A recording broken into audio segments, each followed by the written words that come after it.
they utilized Coutts as the underlying catalyst to justify the invocation of the Emergencies Act. And that catalyst was a false narrative. That was false. They used information that was inaccurate for them to be allowed to get away with stomping on the rights of Canadians based on a lie. There has to be accountability for that. The pretrial proceedings on Friday for the remaining two defendants of the Coutts Four, Chris Carbert and Anthony Olenek, have come to a conclusion. The proceedings still remain under a publication ban. So unfortunately, I am unable to share the details of the proceedings with you just yet, although once the jury is selected, we'll be able to get into all the interesting developments. Robert Kraychik here in Lethbridge, Alberta, reporting for Rebel News. I'm here with Marco Van Huigenbos, one of the defendants in the Coutts 3 trial that we're also dealing with. He's dubbed them the Coutts Trio. And Marco's been in proceedings all day, in Friday and other days as well, in the trial of the remaining defendants in the Coutts Four. And now I just want to get some remarks, Marco, you can share with the audience what you think is important about this trial, what's at stake, observations you might want to share, anything else of interest. Yeah, it's been a very interesting week. I believe we're on week 8, going into week 9 of pre-trial for the Coutts Four.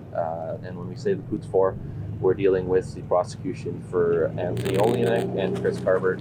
As those who follow these proceedings know that Jerry Moore and Chris Lysak have since been released due to very minor plea deals in relation to the initial charges on the indictments.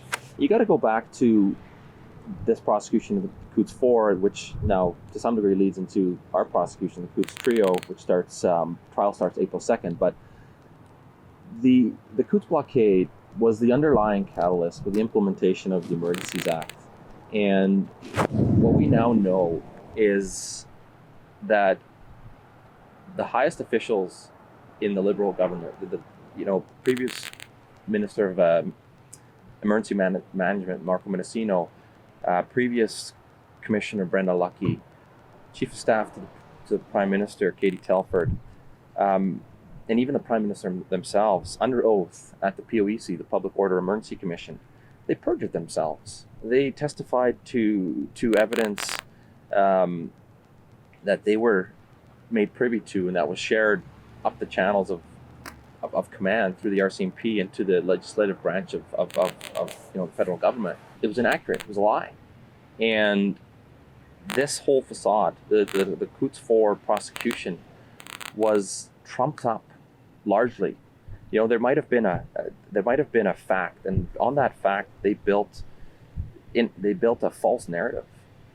We got to go back, and this goes right back to Ottawa, and we have to take this back to Ottawa. This conspiracy, in Coutts, this wasn't in Coutts. The real conspiracy was in Ottawa, and that needs to be uncovered. We want to talk about the Arrive scam or the Arrive Cam scam. The real scandal is what this government has done to implement the highest legislative powers available to this federal government. And they used a lie to invoke this legislation, the Emergencies Act, which has now been deemed unconstitutional. The recent Mosley decision by Federal Court Justice Mosley ruled that the implementation of the Emergencies Act was unconstitutional. So just to sharpen this a little bit, Mosley's decision that the invocation of the Emergencies Act was unconstitutional, was unlawful, do you expect that fact to play a role in the trial of Carbert and Olenek and or yours with your two friends, Alex and George? No, it won't. The Emergencies Act was invoked, but in Alberta and predominantly Coutts, the powers given the federal government under the Act were not utilized. There was no charges that stemmed out of the invocation of the Emergencies Act. It is an underlier in relation to public opinion, and being that we're both jury trials, the public narrative the public opinion has changed toward the protests, the blockades, Freedom Convoy. So that's a bonus, but a direct connection between our prosecution, the prosecution of the Coutts Four or the Coutts Trio, I don't believe there is a direct connection, but that doesn't change the fact that they utilized Coutts as the underlying catalyst to justify the invocation of the Emergencies Act. And that catalyst was a false narrative. That was false. They used information that was inaccurate for them to be allowed to get away with stomping on the rights of Canadians based on a lie. There has to be accountability for that. We're helping run 2 parallel fundraising campaigns in relation to this trial of Chris Carbert and Anthony Olenek. The first is helpchris.ca. You can go there and donate and contribute to his legal defense fund. You can also help fund our in-the-field journalism by going to truckertrial.ca, because remember, we can't do this for free. I came in from Ottawa.